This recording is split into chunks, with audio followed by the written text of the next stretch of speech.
everybody, and welcome back to another Things of the Year for 2023. I'm Will. I'm Josh. I'm Sam. I'm Josh. I nearly said I'm Josh. I'm Ben. Right. You would have been pretty close if you said it. Might as well. Yeah.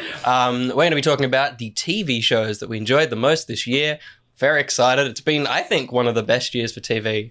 I think we said that last year. It was a good year for TV as well. So this one's been a really fun year for TV, I think. I thought it was a quiet year. And then as I was making the list, I was like, oh, and there was this. And then there was this. There was that. Very excited. Well, Ben, what is that? Mm-hmm. Well, it's actually one that was also on my list last year. But my number 5 TV of the year is Welcome to Wrexham Season 2. Oh, yeah. Which is a documentary series featuring the Welsh football club Wrexham, but also Ryan Reynolds and Rob McElhenney from It's Always Sunny. Because basically, a couple of years back, they bought this Welsh football club that was really struggling and injected a bunch of their Hollywood money into it to basically try and bring it up from the depths of English and Welsh football. And I will not talk about the football side because none of you care about it.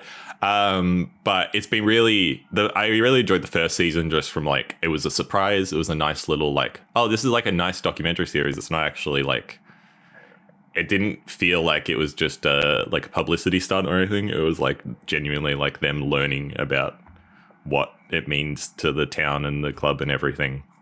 And like, you know, learning about the football system and how insane it is over there. But the thing I really loved about this season and why it made it onto the list when there was a lot of other really good stuff was there was actually a few really standout episodes in this season in a way that they hadn't really done in the first season, because the first season was a very surface level look at it all.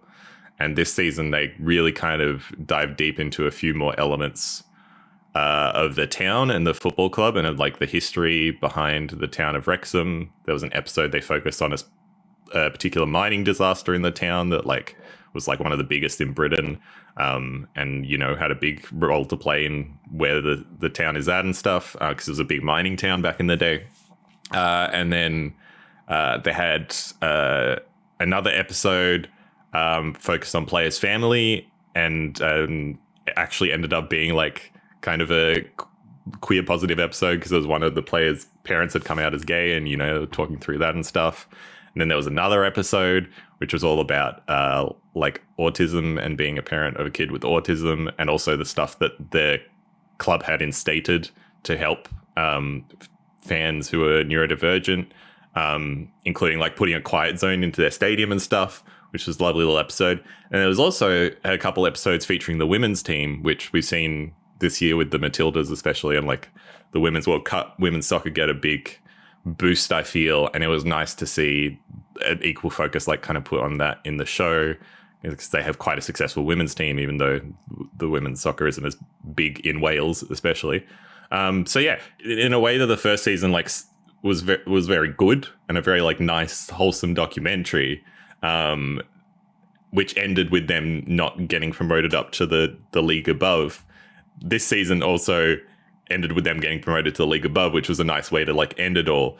But it was also just like a really well-made documentary series that had these like standout episodes that I was like, man, you like care about like, it's very clear to me that like they've bought this club and they care about the stuff that is going on in the town and building the town up as much as they do building the football club up and seeing success there and getting that money side of it. It's like they just wanted to like inject it back into like, you know, seeing these people thrive. And I think that's really wonderful in a world where a lot of celebrities kind of just suck ass. You know, these two, like it's so clear from this show. Yeah. And like you, because it's a documentary, like you hear these people, you hear players from the club talk in real life, and they're like, we all thought it was this like Hollywood veneer that they seem to be these lovely people. They're genuinely these lovely people, and we were like so surprised by it.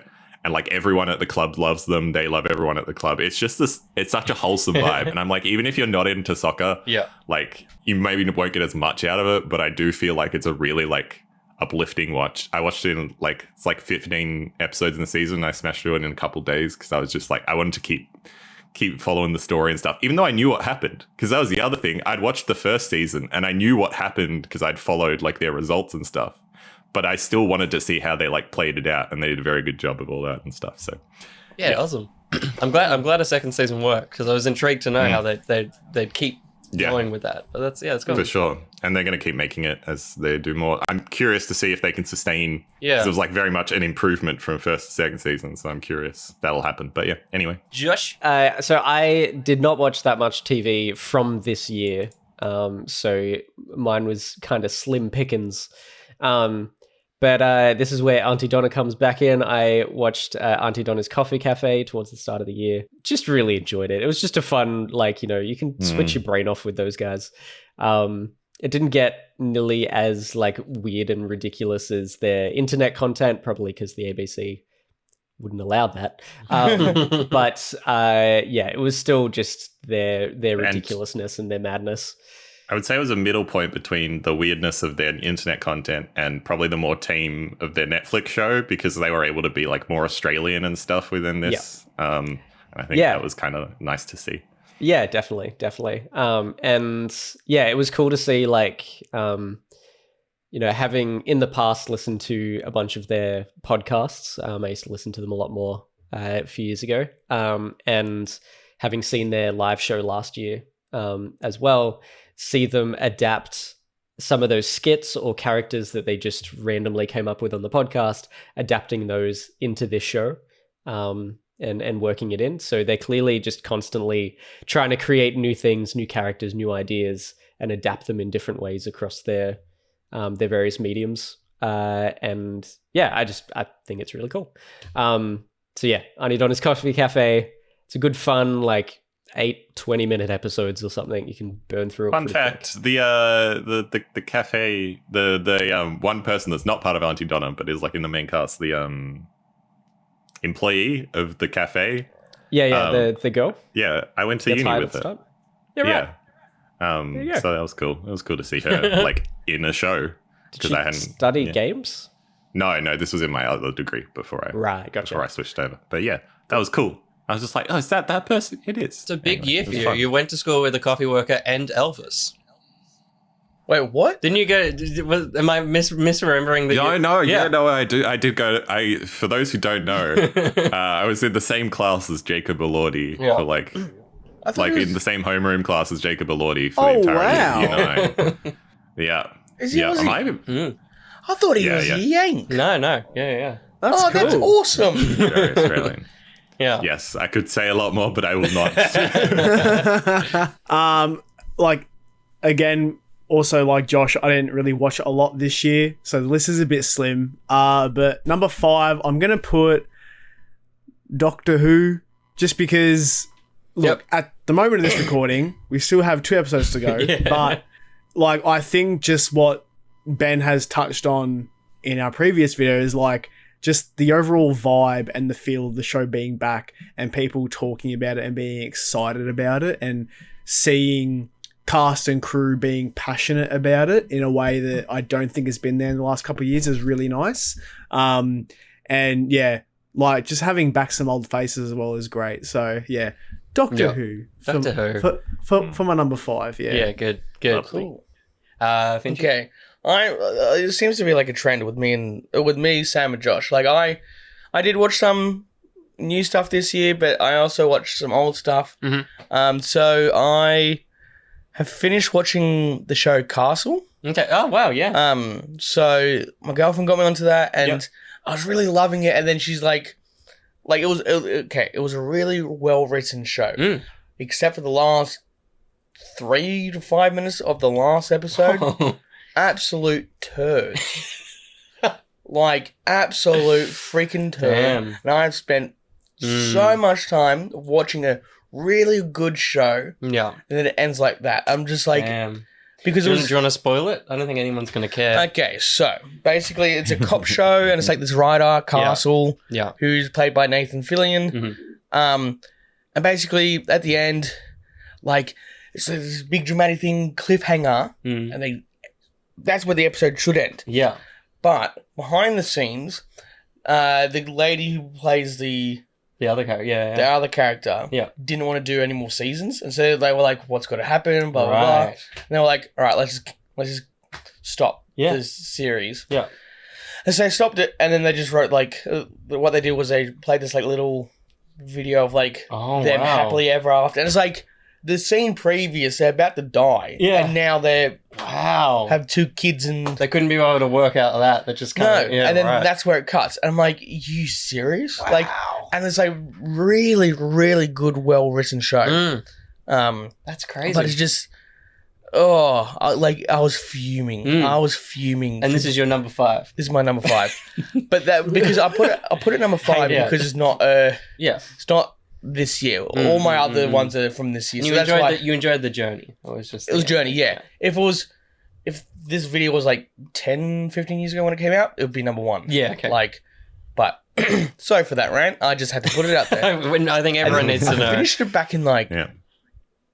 April or something. So like I'm still You're still stewing. I'm still triggered. Yeah. Sorry, all. So that was Castle. That was Castle. My number 5, it comes from Netflix. The Fall of the House of Usher, which is my first Mike Flanagan series. It's his last series with Netflix. He's done a couple. I'm keen to check out the rest of them. I'm not a man that enjoys horror, and not in the respect that I get scared or spooked by it. It just doesn't do anything for me. I mean, this is more like horror thrillery kind of thing, and I just enjoyed every second of it. It's a very well put together show. It maybe gets a little bit rinse and repeat in the middle, and there's the kind of conceit is that there is a family, the house, the Ushers, and all the children die, and the whole series is kind of working out how those deaths happen and how the father is involved in that. And yeah, a little bit into it, it's kind of like, oh yeah, okay, you're the one that'll die this episode. We'll see that at the end, and it starts to feel formulaic, but it is still so wonderfully presented and written that you can move past that. Yeah, I loved it. So that's my number 5. Yeah. That just got squeezed off my list. I'm glad that it can be here. Yeah, no, totally. It got squeezed off my list. It's still like, as you said, I love basically all of what I watched. So I think it's very good. Yeah, awesome. Because I'd only seen Midnight Mass or this other stuff. Yeah, cool. So Yeah, that'll be my next pick, I think. No, not on this list, just to watch. No. Ben, number 4. Yes, I suspect this will be on other people's lists, at least one other person's list. Number 4 is Only Murders in the Building, season 3. I suspect it's probably higher on some of your lists. But Same place for me. Yeah. So we've skipped a 4 for me. You skipped 4 for me? Well, it's number 4 for me. So we're meeting in the amazing. middle here. We're in the same spot. I got number 2 for that one. Yeah, good. Yeah, same here. I don't have a lot to say about it other than it's more Only Murders, but the fact that it continues to be more Only Murders and work is like impressive, because you'd think it would wear off after 1 season and then 2 seasons and then 3 seasons and probably 4 seasons now. Yeah. But they still make it like genuinely a fantastic show, like through the whole thing. I think Meryl Streep was like a great get to have throughout this season, and then we got more Paul Rudd than I was expecting in this season as well. I think that was great. And yeah, I love how their dynamic as a trio has both evolved and stayed the same over the course of the 3 in like different ways, and I think that's real cool. And yeah, Pickwick triplets, just an all-time banger. It's a little dance. It's a little dance. So good. So good. Yeah, 100%. I feel all the same things. I like it. There's no reason it's number 4 and not number 1, apart from the fact that, there's other shows I really like, but also the fact that it is the 3rd time around. So it's like, of course it's great. Totally. It could be number 1 every season of the show could be the best show of the year, because every time I think they're doing something that sucks, it actually turns out that it's brilliant. And that's very difficult for the 3rd season in a row to be able to nail that. And yeah, like even the structure of the show, it started in a place that I was not sure of. And I was like, I don't think this is going to work this season. And the whole season kind of pulls the gang apart and doesn't let them interact as much. And that could fail. But the luxury is that they're all fucking awesome performers. And so even apart, they are, and with the brilliant writing of the show, it also stays together. And just, all the songs in the show, in their musical, are amazing. I urge everyone to check out. There's a deluxe version of the soundtrack that has them all in it, and they're all very good. There's a Martin Short and a Paul Rudd version of the song that they kind of have a moment with. The Paul Rudd version is miles better, which doesn't make any sense because Martin Short is Mr. Musical, but Paul Rudd just is amazing in that track. So I love it, and I'm intrigued. I hope that the next season's the last, but I feel like they're gonna. I don't want them to falter. I don't want them to stretch this too thin. But I feel like, but at the same time, I was just thinking, I no longer fear when they're like, we'll probably make more. I'm like, okay, because they haven't shown that it doesn't work yet. So I I have enough faith, and maybe at one point it will falter a bit, but I don't know. I definitely, when it went from 1 to 2 and 2 to 3, I was like, do we need to? But I feel like the fact that they've had strong writing throughout. And the fact that they can get an actor or actress like Meryl Streep to come in, write a character who's bottom, bottom down the bottom of the pack, and it just shows how strong the writing is and how good the acting is, and everyone loves the show. And people just want to be involved. And it's it's bare bones. It's rinse and repeat. It's a that's a murder mystery, but it's just the meaty part of it is just so completely different. Totally, yeah. No, sorry. Sam, do you want to sing its praises before we move on? No, I mean, look, I agree with everything that you guys said and more. It is just a very light-hearted and enjoyable show in a market where there's just so much crime and action and drama shows. It's great just to have something nice and light to put on. And I think it also has earned the credit where it's me and Will, our parents also watch it. It's it's hitting age groups across the board, which is amazing, and not many shows nowadays I think can do that. So it's cool that it's in a way it's a show for the whole family, which is cool. Yeah. Oh, she's a Christian, Charles. He's a Christian, Charles. I think it was high. Was it high on your list as well, Josh? Do you have anything else to say? I had it as number 2. I love it. Like you guys, I message my parents to remind them every year that there's a new season out. Just to let them know because they're not keeping tabs on things. We just adore it. We love it. It was so much fun. I rewatched the whole series this year with Max, so I caught her up right up to season 3 just as it was about to begin, but that was a few weeks before we got married. So I'm like, all right, we're not gonna watch it. We have too much to do. Let's just binge it once we get back. So we watched it over a week or so. Just loved it. And Max was in musical theater. She has a big love for musical theater. So she loved all the music. She was like, man, this just takes me back. These songs are phenomenal. They're done so well.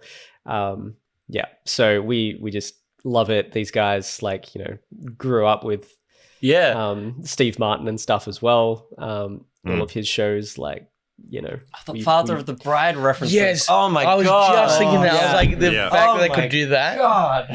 Yeah, stuff like that. And then just chucking in Matthew Broderick. Fucking amazing. Just the most weird cameo. Sorry if that's a spoiler for anyone, but I need to mention it. I audibly yelled when he walked in the room. Totally. What the hell? And the fact that the show is so flippant in whether they're the real person or they're in a show where Paul Rudd's playing an actor and Meryl Streep is playing an actor, but they're playing characters. Why is Matthew Broderick?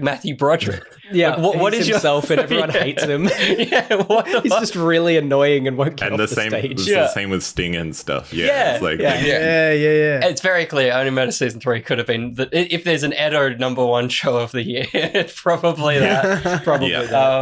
But Josh, what's your number 4?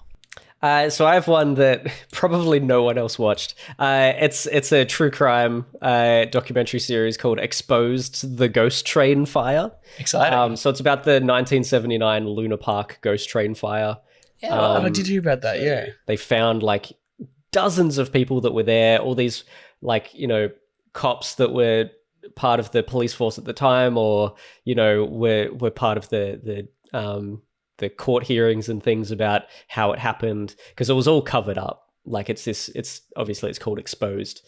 The whole time the victims' families, like there was a lady who's like under 6-year-old kids, 2 kids and her husband died in this fire, and 3 like early high school boys. So 6 people in total died on this. And, you know, one of the boys was like late to getting on the ride. And so he watched his friends go in.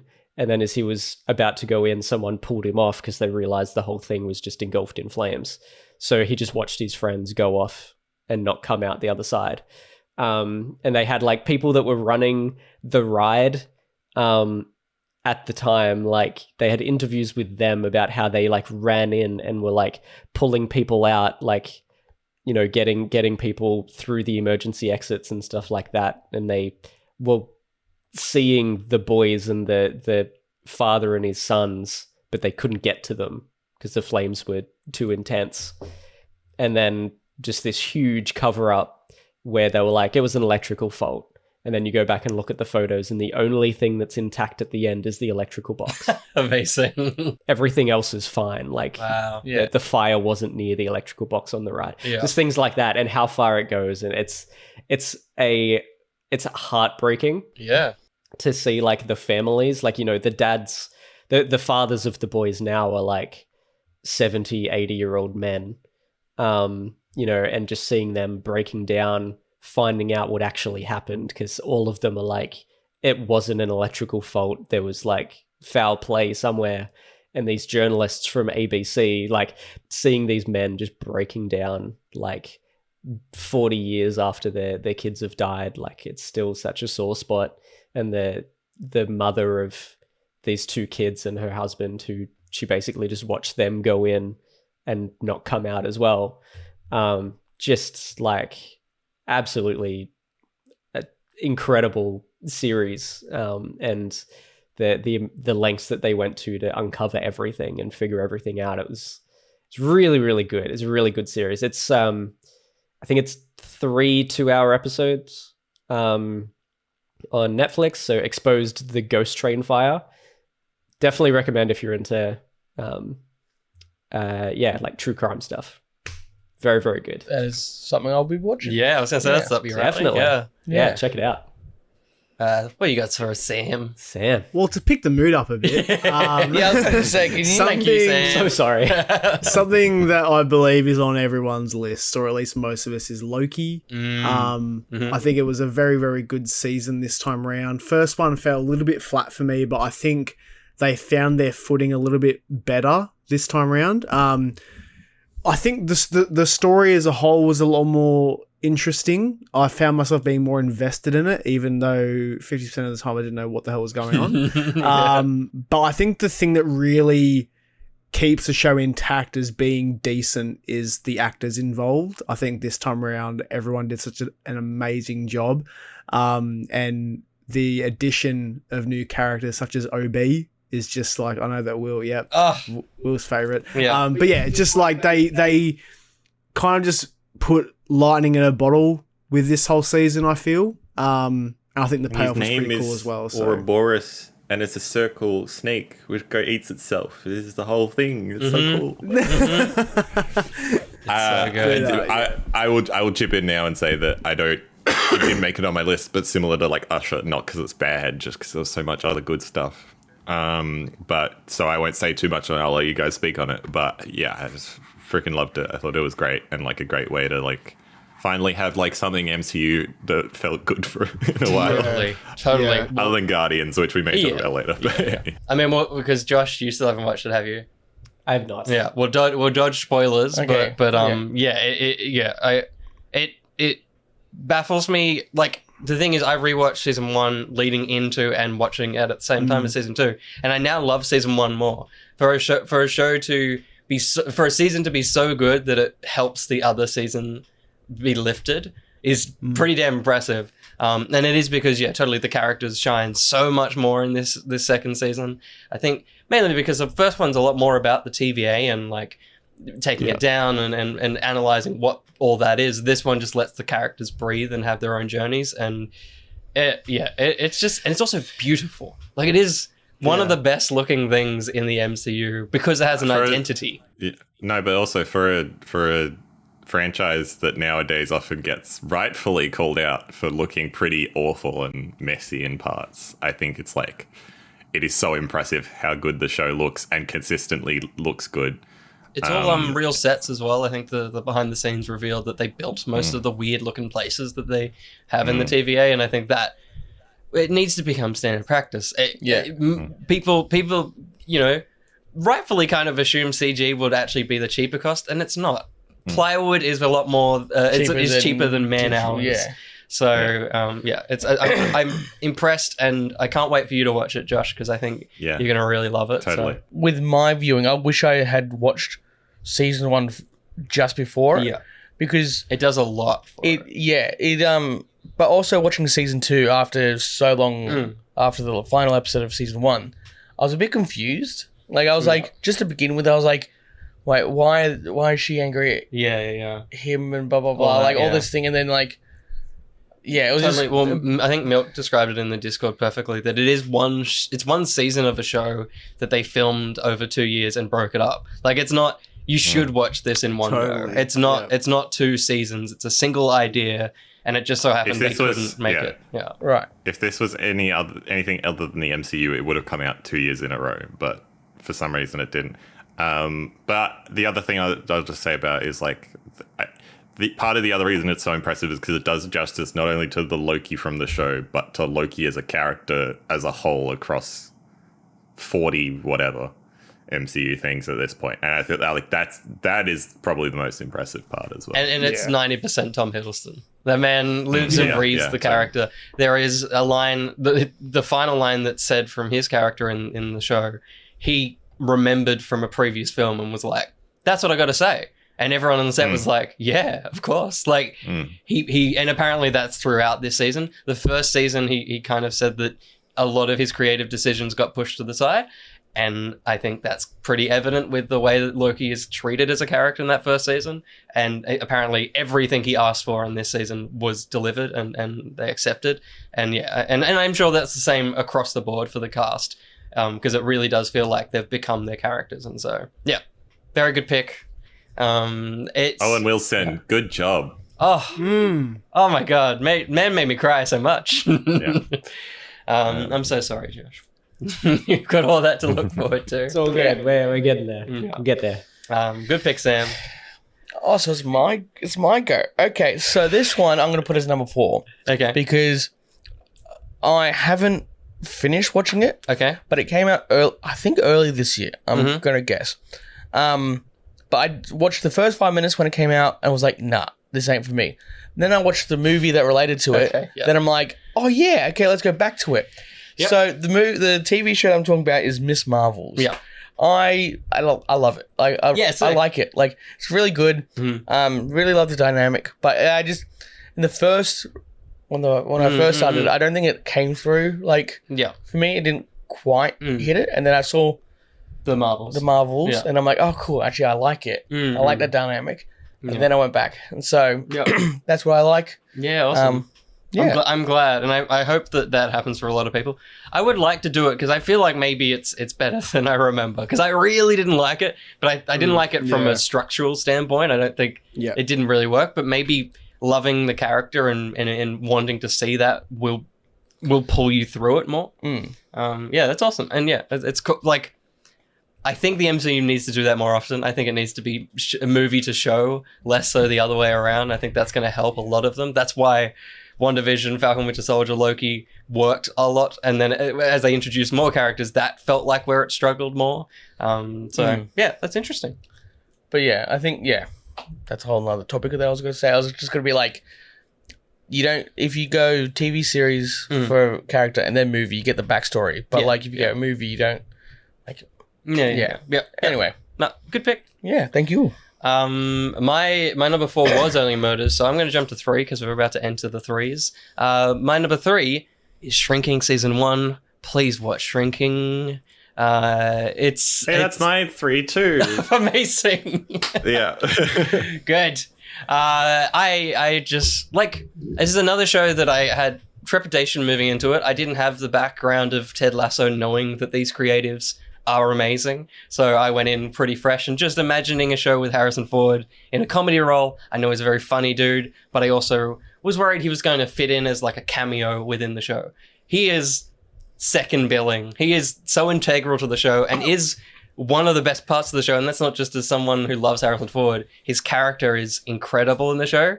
And so real and brings a lot of the heart.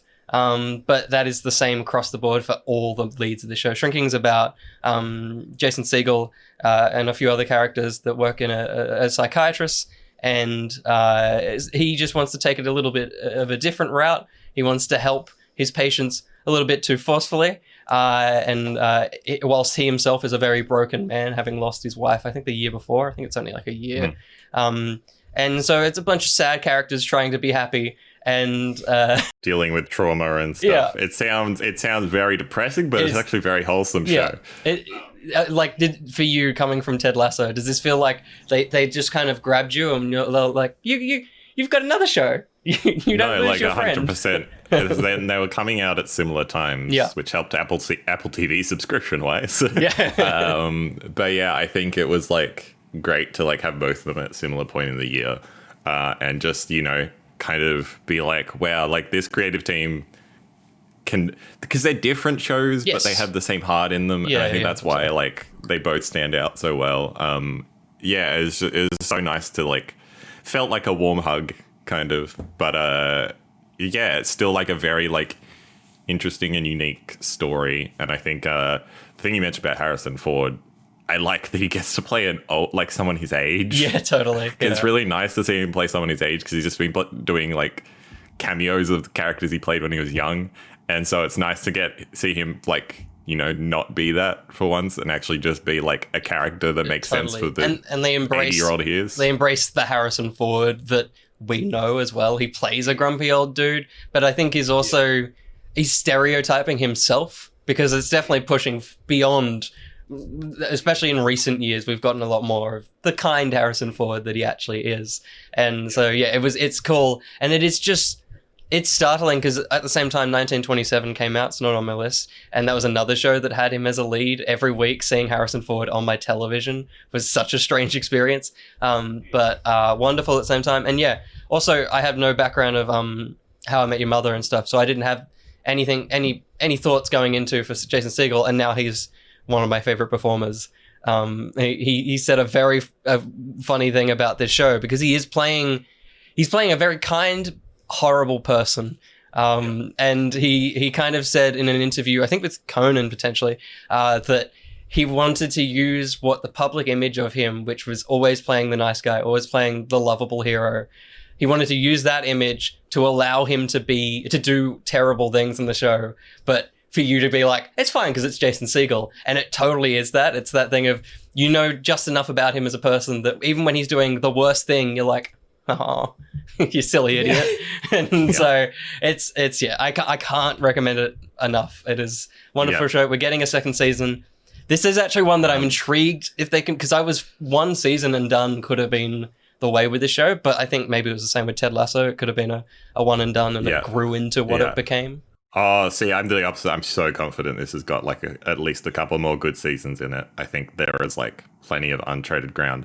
And the other thing because this was a while ago, this was like March, April of this year, forgot. But Harrison Ford's character in the show has Parkinson's. And as someone whose grandpa has lived with Parkinson's for like a long time, it was very like cool seeing that represented on screen and just like, having someone have to process like being more dependent on other people and that kind of thing. And, I feel like we hear about it in like people getting it in real life, but I've rarely seen it in much like media.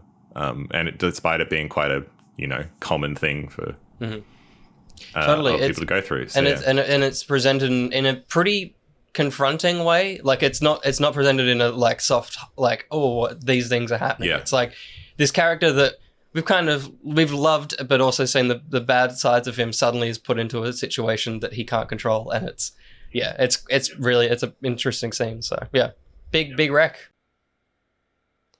Shrinking season 1. Nice. Josh. Yeah, jumps to me. I don't know if this is on anyone else's list, but I had for number 3, The Last of Us. Oh yeah. Wait, what? The Last of Us came out this year. Really? That was my number 3. Oh, amazing. Yeah, There you go. Yeah. Completely forgot about that. yeah. Anyway, yeah. Yeah. So, yeah, just loved it. I thought they adapted it really, really well. Like, just phenomenal storytelling. Like, here and there, just sort of like changing the story a little bit from what we know from the games, and just how well that was done. And it didn't feel like it took away from the game at all or anything. It just felt like a slightly different twist on the story. I just loved all of it, and watching it with Max, who basically didn't know anything about The Last of Us, and I told her concepts about it and the idea about like leading up to the show, like what it was about, but didn't tell her the twist at the end. And just seeing her face for the twist at the end and stuff, I'm like, I know exactly what you're feeling. We had that, like 8 years ago, whenever the first game came out, like just absolutely insane. So yeah, I adored that show. I thought it was incredible. really cool. I forgot that came out this year. That was Yeah, like a list of like so many other shows. Yeah. But like I wanted to mention. Of course I would have mentioned that. Like that was a fantastic show, but it didn't even cross my mind. Now I'm thinking it shoves out one of my other ones. All right. So I think it goes into my number 3 as There you well. go. Like because it's such a good, Yeah, boy. because it's Cutting down the pod. Let's go. such a freaking good show. Yeah. And I loved it. And like having played the game and like absolutely loved it, I was like, this is so cool. Yeah. But like what they did with Josh, what you were saying, like they didn't do exactly the game. They did made storylines for a couple other people, and I thought that creative freedom was really good. Like the freedom to do that, and it just gave everything else more character, so that if you jump back into the game, you could go, oh, this is a character, this is background for And especially that they while they strayed so heavy, that kind of the base ideas are still in the game as well, so you can still do that. It's not like they took a thing and just threw it to the side and made something new. It's like all of that was in the game, just not explored. Yeah, like is cool. especially with who's the Bill. Yeah, that was, you never see his partner in the game, but that was Oh man. Yeah. pretty good episode. Oh man, what an episode of TV. Yeah. Also, Like- the twist of like the Bill sort of change that they made with him meeting Joel, because in the game you meet Bill to get weapons, but it's like you don't really need to do that in the show.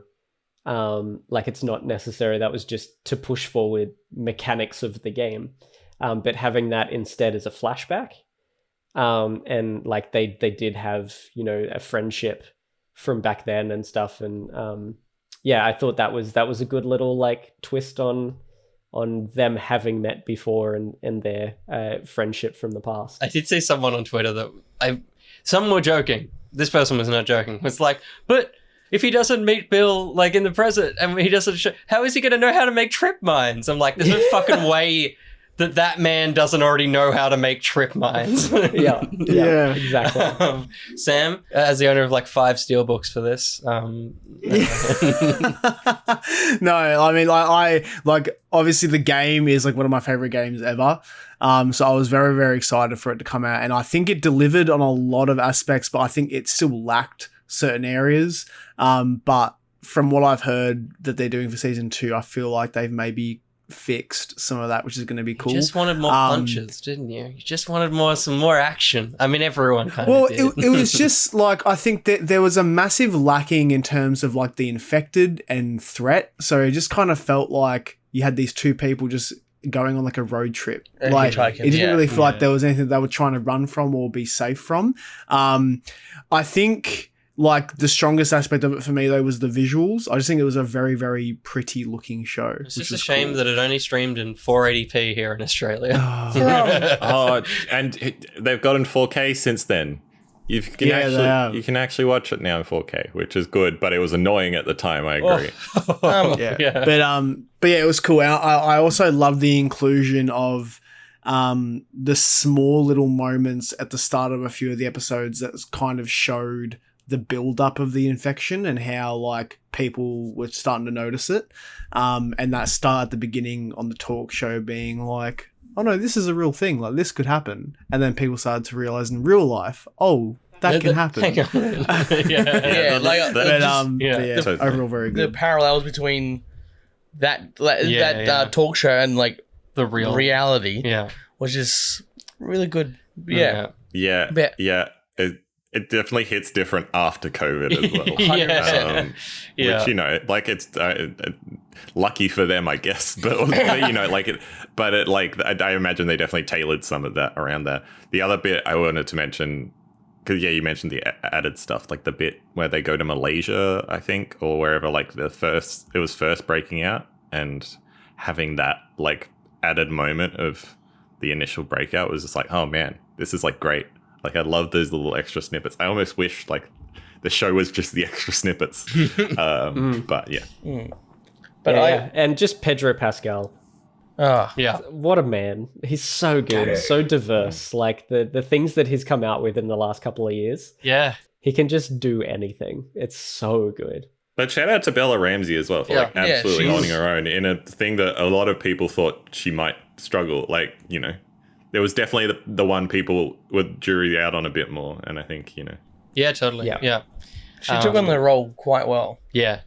I think that's threes, isn't it? That's okay. Because that's what I subbed mine That's your out. last That's right. one? Yeah. Okay. And you've done 3. I'm going to push my original third to Honorable mentions. I'll go. My number Did I 2 do was 2? Loki, so we move on to you, Ben. Oh, okay. Yeah. Loki's pretty high for me. I also, to be fair, Loki needs to be that high because I've sat inside that show, editing it into a film, and have fallen in love with like the nanoseconds of everything that happens in that show. Yeah. I've got it cut down to a 3-hour 10 film, and the things that I've removed make a great show, but for a film, they don't need to be there. But there is, a really awesome film version of that's this. a normal long film these days. It's true. We'll get to those, I'm sure, in the next one. I held my tongue a little bit when I was talking about shrinking, because my number 2 is Ted Lasso season 3, the last season of Ted Lasso. This would have been my number 1 up until 2 weeks ago, till I watched the new show. But this is, I'm like getting chills thinking about it. The like perfect end to basically a perfect show. Like, it may be my favorite show of all time. It is like, there's very few words to describe what it is, because on paper it shouldn't work. It's an annoying American. I talked about it last year, I'm sure, but it's an annoying American going to coach an English soccer club, a fake English soccer club, and, just being a bumbling fool. And then over the course of 3 seasons, everyone else becoming a bumbling fool around him and him becoming less of a bumbling fool. Yeah. I don't know. It's so hard when I get to something that like I love so much to actually like pick specific parts, because I'm just like the whole thing comes together so well. But I think the one bit that comes back to me from season 3 in particular, so many good bits, but there's one episode, which is the entire episode they spend in Amsterdam on a team trip. And that is like, in a show full of fantastic moments, that's probably my favorite episode, because you get closure for a lot of characters, you get amazing character development all over the course of literally them spending one night out in Amsterdam. And it's just so like a show that is very well shot. And Amsterdam is a very beautiful place to, I feel like, set these moments of realization. And so I implore everyone to watch Ted Lasso, no matter if you give a shit about soccer or not. Wrexham, probably better for people who care about soccer. This is a show that, like, genuinely, I think anyone can get into. You and want more like a storyline. Yeah. And it's like, it grows from season to season, but that's not to say season 1 is bad. It's just like they somehow like keep bringing it back together and bring those moments in. And I think the culmination of it is like so bittersweet, but it was like in the sense that I think a lot of people expected it to be bittersweet. But it's like feels like a fulfillment, and it's one of those things where like I feel like we've stopped it a bit now. I feel like I can say that overall we've accepted that shows can end at a point, whereas a couple years ago it felt like we just keep going with shows. But it really shows the value of being like, this is a 3-season show. We have hit the end point. It definitely leaves like opportunities for other stories, but it won't. To me, it wouldn't be a sequel, like a direct sequel. It'd be like a separate kind of exploration. But I think it's like it shows like we have a vision. This is the extent of that vision, and we're going to see it like in these 24 episodes or however many it is. It might be 10 episodes. I don't remember. But anyway, and yeah, Jason Sudeikis, like, again, playing such a, like, what could be such a grating character, but, like, carrying throughout the show. And I think the really incredible part about the show is the way that the cast built around him. And I think some of them have a lot more history in other shows, and some of them are relatively new. And I think, like, seeing them all mature as actors across the show as well, to the point at the end where it's like, you know, the central character is barely even Ted by the 3rd season. Like, it's so much about the other characters and their journeys at that point that he's just there to facilitate it all. But the story represents that as well, and he's basically like, I don't need to tell you this stuff anymore. You guys have got it. And I think, so good. It's number 2, so I probably shouldn't talk about it for too long. But good. Yeah, I watched the first season based on your rec last year, I think, and I definitely want to get around to the rest of it. Yeah, totally very fun. Josh, number 2? My number 2 is Only Murders, so great show. Sam? It's our number 1 show. Same for me. Josh? I was thinking, I don't know, I'm but I got no idea. I can't. It's hard. It's a tie. It's a tie. Yeah. Okay. It's hard to know where Gotcha. Yeah. I thought you just had nothing at 2. No. Yeah, I've got something at 2 that could go to 1, but 1 could go to 2, but 1 could stay as 1. So I'm gonna keep it. Right? You ready? This is a big. And this video could go for an hour if Josh doesn't make up his mind. So my number 2 is also Only Murders. Awesome.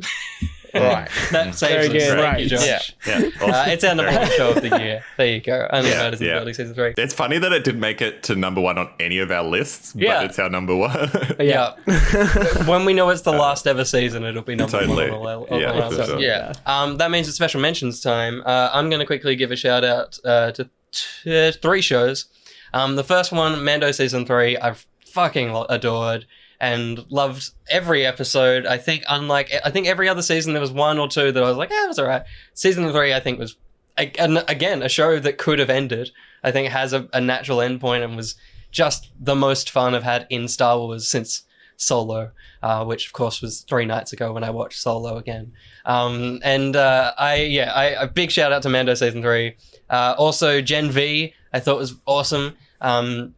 I think a second season of that show could end up on my top 5 now that the characters have been established. Yeah. I worry the second season may integrate itself more into the boys, and that might harm the kind of look and feel of that show. But that was really, really fun. I know, Ben, you watched it as well. I agree. It's on my special mentions as well, and I agree entirely with everything you just said. So insert that into my... And then the last one I've only watched the first episode of, but I really adore the look of it. Some of the CG is a little bit janky, but Monarch: Legacy of Monsters, which is the kind of the show pulling from King of Kong. All right, the Godzilla films, and it's surprising how much this I don't think I realized that this show genuinely is part of those films, because events from those films happen in the show, and there's kind of extra stories from the Godzilla film that had like Bryan Cranston and stuff in it, and the Skull Island film that had Brie Larson and Tom. Like, it is part of the show, and it's really cool. It's cool to see a sister show to a movie franchise that's not Star Wars and Marvel. So I'm going to see how that all plays out, but I'm only an episode in, so yeah. Cool. I'm going to power through stuff we've already talked about, but didn't quite make it onto my list, but it was great. House of Usher, Last of Us, and Loki, of course. And Gen V, as you just mentioned. And then other TV shows that I really enjoyed. Will's got his Mando. I've got my Ahsoka for the year. I think like Ahsoka was, for me, that show that I just was like, felt like comfort food. and that was great. Our Flag Means Death season 2. I think that was on my list last year, the first season of it, and it was up in the air at the time whether we get a second season, but we did, and it was very, very good. Taika Waititi and Reese Darby, I think. Yeah.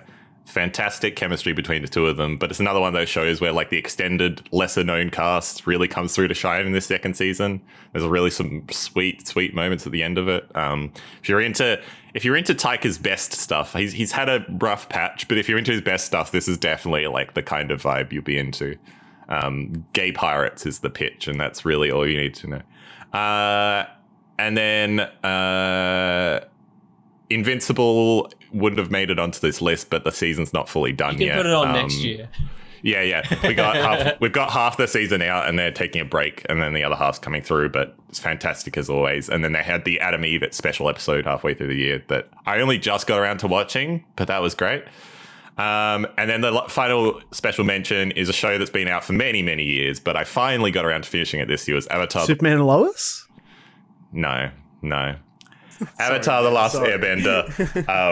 I watched the first season of it many years ago. Finally watched the other 2 seasons of it. Fantastic show. And I can't wait to watch the Netflix adaptation and be disappointed. Oh yeah, honorable mention. I'd also put One Piece. I really like One Piece. One Piece live action was actually really fun. My hope is that the Avatar one does a One Piece and it's actually pretty fun. But yeah, Josh. I don't think I've really got one. I watched like How to Be a Cult Leader, and that was pretty interesting. Yeah. I watched a lot of things about cults Josh? this year. Sorry? What did you learn from that? How to be a cult leader? Yeah, You ready? have a lot of followers now. Yeah, I'm good. It's the real reason why ETTO's finishing up this year. I got stuff to do. I got compounds to build. Compound nouns. Sam? I don't really have many, really, just like Ahsoka, purely for bringing in my favorite Skywalker. Yeah, Ray. that's really all I have to say. Yeah, that's the one. Yep. Yeah, no, that's a good pick. Have you got any honorables? Are you ready for your number one? Yes, I am. Yes, I do. So the one that I pushed from number 3 to my honorables is Ahsoka. Yeah. And then Mando is another honorable. But then my other honorable that I had from the beginning is an old TV show that my girlfriend's got me into again. Well, another show. Yeah. Is Gilmore Girls.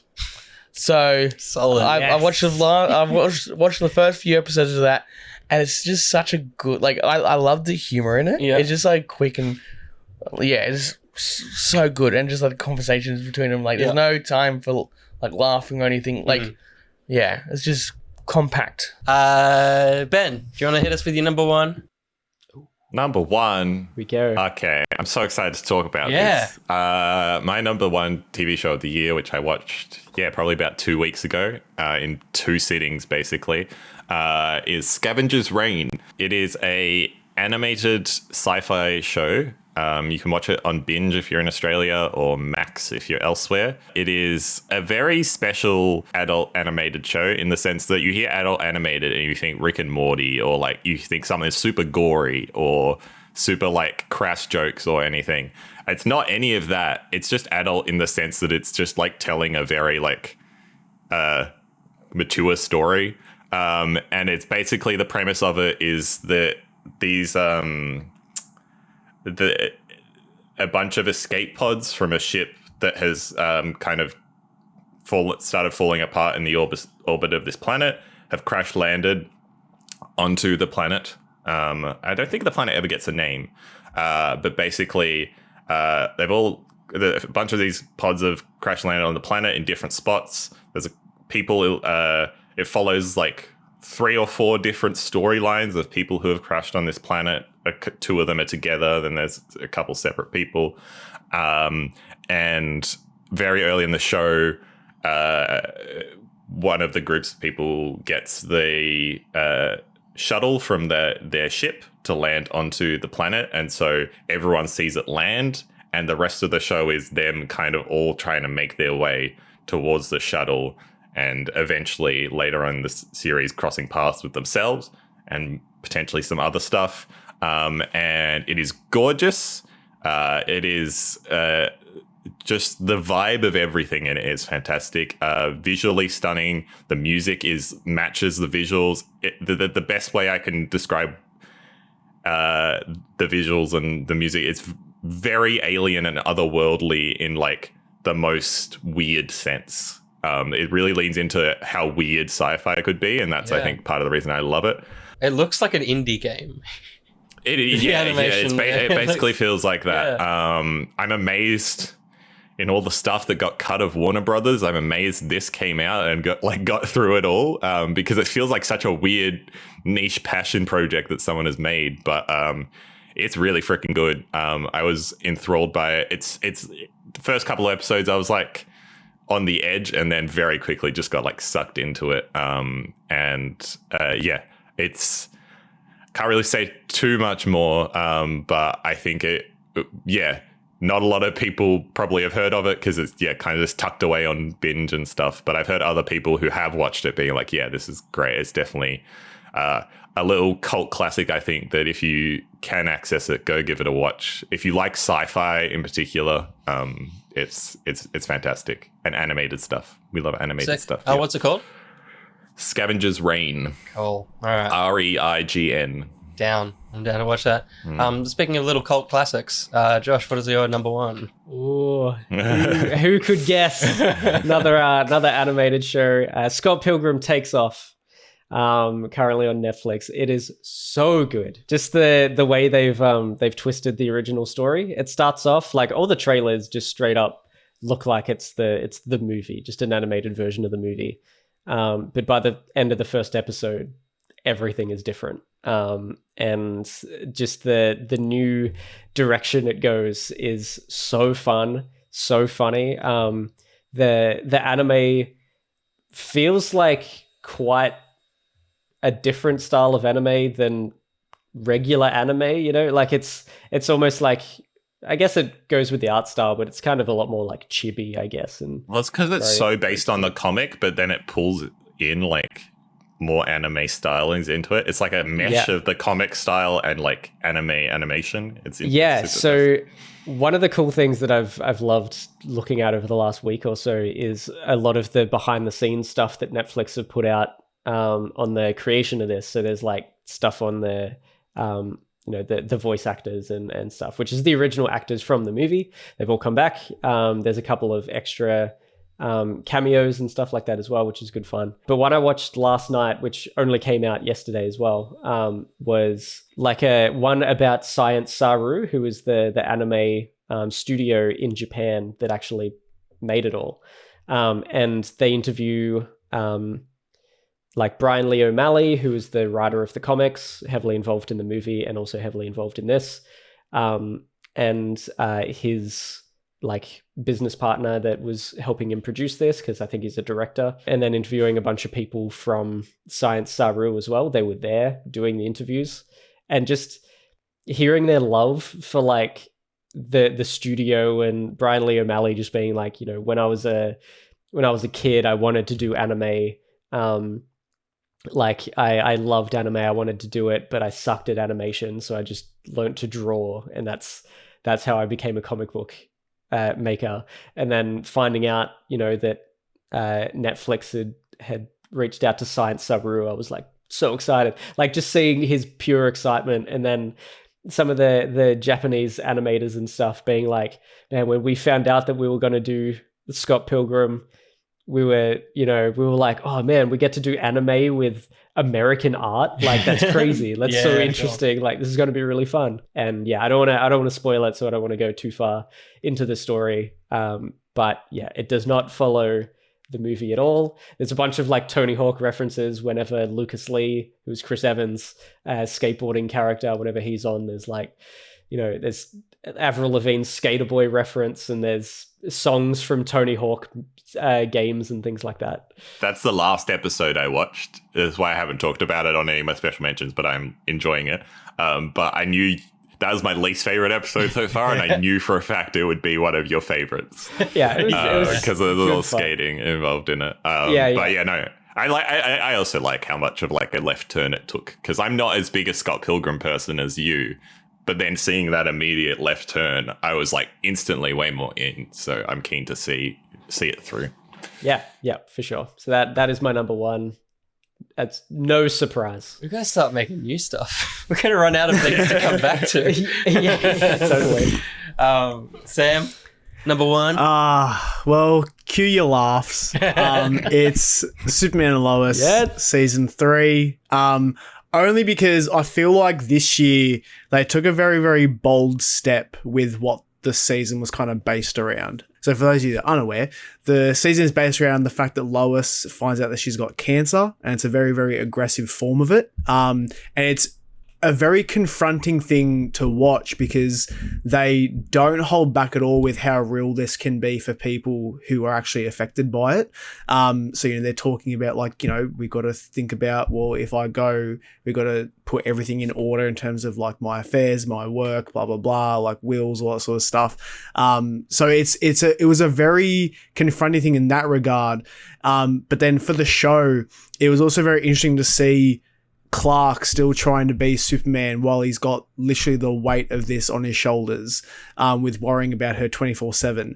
And on top of that, you've got his son that does have powers start to sort of get into the world and be his own hero, kind of a Superboy, but not quite yet. Still learning, but his son starts to take to the hunger more for like the praise of being a hero rather than the moral compass of why he wants to do it. So Clark's then dealing with that, and because his son's just making like dumb choices and mistakes that are more so making things worse than actually making things better, purely because he's like, well, if I make the save, I get the praise, that's all I care about.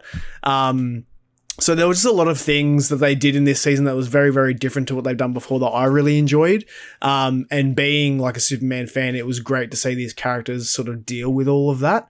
But at the heart of it, it's great to have a show still where the heart of it is like that family aspect, and just seeing these people try to be parents while at the same time trying to balance their lives and being Superman, and, her being a reporter and try to get stories. And for me, I just still find it very interesting. They've got one season left and then it'll be finished. So I'm very intrigued to see what they do with it. But yeah, overall very enjoyable for me anyway, Ben. I'm keen to one day just continue watching it because I think I watched most of the first season. Yeah, I'm pretty sure you watched the first season because I remember we did a podcast on it. That's right. Yeah. Yeah. And I really liked it. I think they're really, really cool. Yeah, I think it's sad that they're wrapping it seemingly because Gunn's going to come in with his Superman, and they're like, yeah. I think it is, but I'm also for it because I you can't. don't need more. No, Yeah. You don't want them to Smallville it. No one wants that. Well, do you know what? Because I'm so sorry to go off track, but like I've been doing a rewatch of Smallville this year, and there is a lot of it where I'm like, this could have been like minimum maybe 7 seasons, maybe 8. There are a few seasons where I'm like, this could have been pushed aside, blah blah blah. Like, who really cares? So I do think they are quitting while they're ahead, for the best like outcome, I guess. Because I think going past the season 4, I mean, there's stories they could adapt from the comics and stuff, obviously. And there is more in terms of what the characters could be doing. But I think in terms of, given the track record of the CW, it's like no show is really good after its 3rd one. So I'm kind of just like, let's just be happy with 4, see what happens. Let's end before Lois gets superpowers because she has cancer. Yeah, that. That's the CW. Yeah, the joke is obviously that I hate it, but I think I am keen to maybe give it a watch once it all comes out. Got him, Sam. Got him. I've always thought about it. Yeah, cool. I think I always just make the argument that it's very different from any sort of like superhero show that I've seen before anyway, just purely because of like that family aspect. Like, I think the strongest part about it is seeing Clark and Lois try to be parents and try to raise these boys, especially in the first season, because like they're still hiding the fact that he is this hero that is known by the world. So yeah, it's like there's very, very cool moments within the series. They're terrible parents though, because they failed to raise them, and then in between a season, one of their child just completely changed their face. I don't know what happened as well. there. Yeah. But I tell you what though, like this guy now, they've got way better. Than Yeah, the other right. one. Way better. And he's Australian as well, so that's great. Ben probably went to school with this dude. Probably, yeah. Probably the same homeroom. Yeah. Just a new 10. Yeah. Finchy. Loki. Loki. Loki's number one. Good. As it Yeah. should be. As it should be. Yeah, I was. The reason why I was umming and ahhing between swapping Loki with Only Murders is just purely because of the fact that it made me Loki made me kind of confused. Mhm. But like I did come around by the end and be like, oh, this is Mhm. the storyline is Yeah. actually pretty solid. Mhm.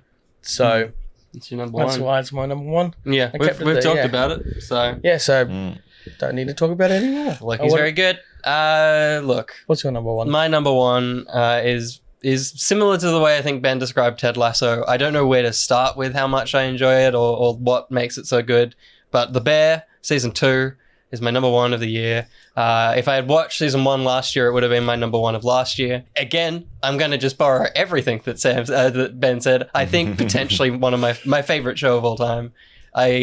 Every single character in this show is human. There are moments of this. The Bear, the first season is about a chef that's been working in a Michelin star restaurant, being given his brother's sandwich shop in Chicago, and so he has to bring this slop shop, and he wants to make it kind of a great kitchen and a great place.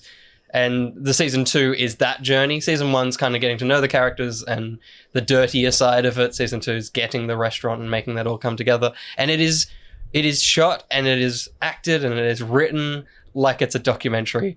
It feels Cool. like all these people live and exist somewhere, and I'm sure they do. There is, similar to Ted Lasso and Shrinking, the minute you feel good, the show's about to gonna fuck you up massively.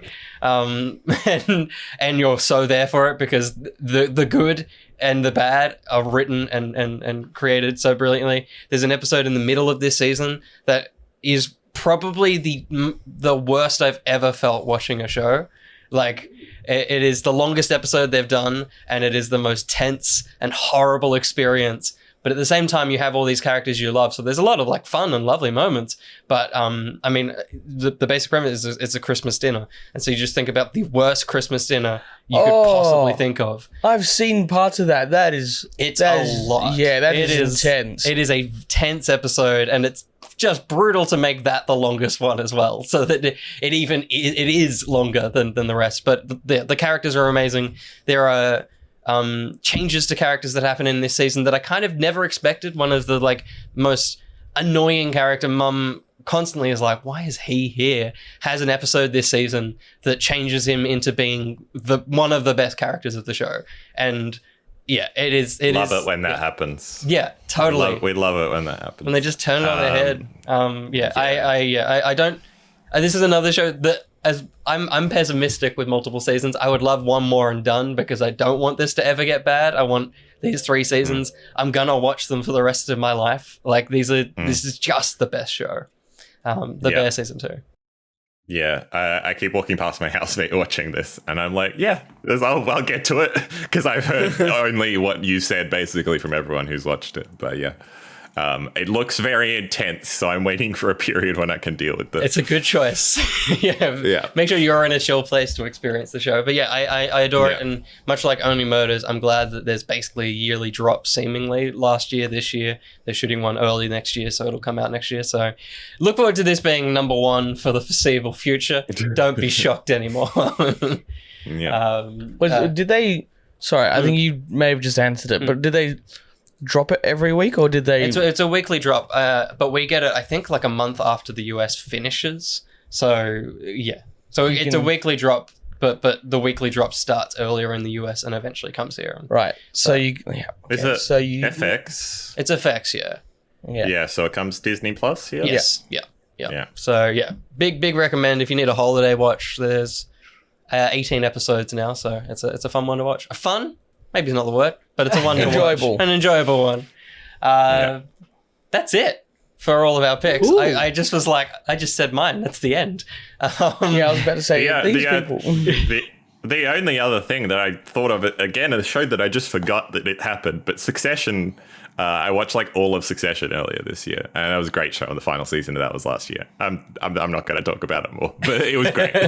Yeah, a lot of big shows finished this year as well. Yeah, but I don't think it shows up in this list, but we've got a bunch of patron picks as well. There's a few repeats and stuff in here. Dolphin Pants gives Ted Lasso season 3 the shout. Luke says The Fall of the House of Usher.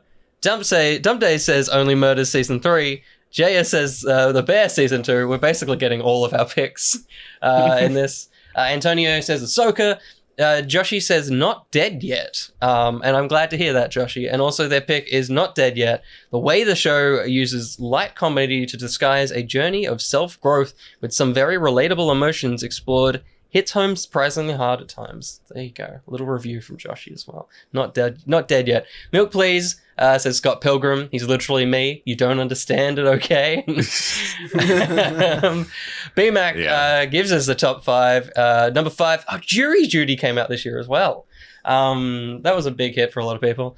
Last of Us, Loki, Picard, and then Ted Lasso at number 1. Is Jury Duty the one where they like put one person unknowingly into a situation where it's jury duty and everyone else is an actor? Yeah. I've heard about that and I really want to watch it. Totally. Yeah. It seems like a very fun one. Although they've signed him on for another run, so I don't know how they're going to attempt that. Who they signed who? The guy that they tricked.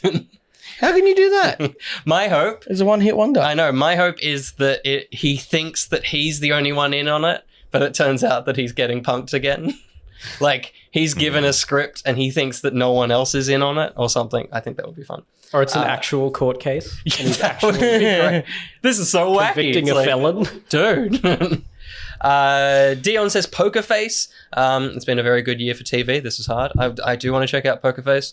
And then Laughing Seal says it came down between Loki and All the Light We Cannot See.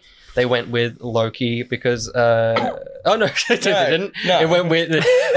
They went I love Loki, but, and I forgot about the but. It goes to All the Light We Cannot See. It's short, knows what it's there to do, does it gracefully, and it gives my boy Louis Hoffman something more aside from Dark to watch him in. Mark Ruffalo is in that show.